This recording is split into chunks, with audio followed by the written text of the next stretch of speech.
Let's talk about ancient Egypt. We're about to tear up the old textbook story of how great civilizations like that are born. Because it turns out the real story is so much weirder and way more interesting than anything you learned in school. We all kind of have this default story in our heads for how civilization gets going.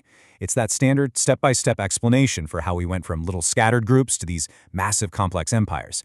And for decades, that story has basically shaped our whole view of history. And the textbook story, it's so neat and tidy, right? Step 1, humans figure out farming. Step 2, all that farming creates a bunch of extra food. Step 3, that surplus lets people stop wandering around and build cities. And only then, step 4, do you get the fancy stuff, complex culture, writing, and huge monuments like the pyramids.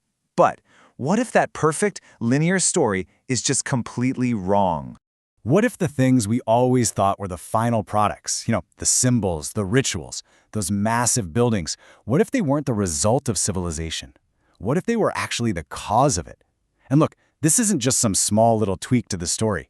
This flips the entire model on its head. Okay, for proof, just look at Brunicle Cave in France. Inside are ancient cousins. Neanderthals, not even Homo sapiens, built these intricate ritual structures. The mind-blowing part? They did it over 176,000 years ago. That's more than 150,000 years before anyone even thought about planting a seed. This is slam-dunk evidence that you do not need farms or governments to have complex symbolic behavior. It came first, by a lot. So, how do we make sense of something like Brunicle Cave? Clearly, the old model is broken. We need a new one. It's called the Deep Symbolic Systems Model, or DSSM for short, and it totally reframes the question. It stops asking, when did humans become symbolic, and starts asking, how do symbols and rituals become stable enough to be passed down for generations? So the big idea behind DSSM is this. Shared rituals and symbols aren't the cherry on top of civilization, they're the foundation. They create what the model calls cognitive scaffolds. Think of it like a shared mental blueprint. This blueprint is what allows huge groups of total strangers to trust each other, to work together, and to build these incredibly complex societies, way before they had writing or laws to guide them. Okay, so how does an idea go from a random thought to something that can hold a society together for centuries?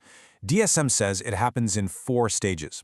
First, it starts with a simple physical practice, something you do, like building your hut to face the sunrise. Then it gets ritualized, where everyone starts doing it the same way together. Next, you amplify it in the material world. You carve it into an amulet, or maybe lay out a whole village that way. And finally, you cognitively offload it. You build it into a permanent temple or write it down. The idea is now stored in the world, not just in your head, which frees up your brain to build the next big thing on top of it. This quote from the source material absolutely nails it. Thinking in symbols isn't something that just happens once you have a well-run city. No, it's the essential software that has to be running in the first place for that city to even exist. The ability to share an abstract idea is the secret sauce that makes large-scale human cooperation possible. All right, so if this theory is legit, we should be able to see it in the archaeological record. And really, there's no better place to put it to the test than ancient Egypt, a civilization that lasted for 3,000 years, all anchored by the powerful symbolic rituals of the Nile River. I mean, just look at this timescale. It is mind-bogglingly deep. We see rock art tying symbols to the Nile landscape almost 20,000 years ago.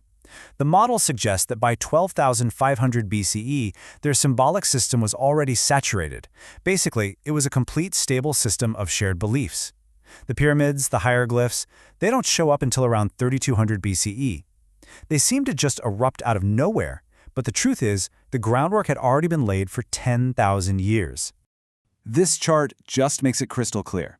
There's a staggering time gap here. Over 9,000 years between the moment Egypt's symbolic system became stable and the moment the first great monuments went up. For 9 millennia, Egyptian culture was held together not by kings or laws, but by shared rituals, shared memory, and shared practices. So you see, the Great Pyramids and all those famous hieroglyphs, they weren't day one of Egyptian civilization, not even close. They were the final chapter. They were the grand finale. They represent thousands of years of symbolic meaning being compressed and solidified into stone and ink, the final offloading of a system that was already ancient beyond belief. And this brings us to the single most important takeaway, the one line that sums it all up. Civilization isn't invented in some flash of genius. It's rehearsed. It's the result of countless generations practicing the same rituals, telling the same stories, sharing the same symbols over and over, until those ideas become as real and as powerful as a mountain. This reframes everything, doesn't it? It suggests that our technology, our laws, our governments, all of it, are just the latest physical forms of these deeply rehearsed patterns of behavior. And it kind of leaves you wondering, what symbolic systems are we rehearsing right now? And what kind of world are they slowly but surely building?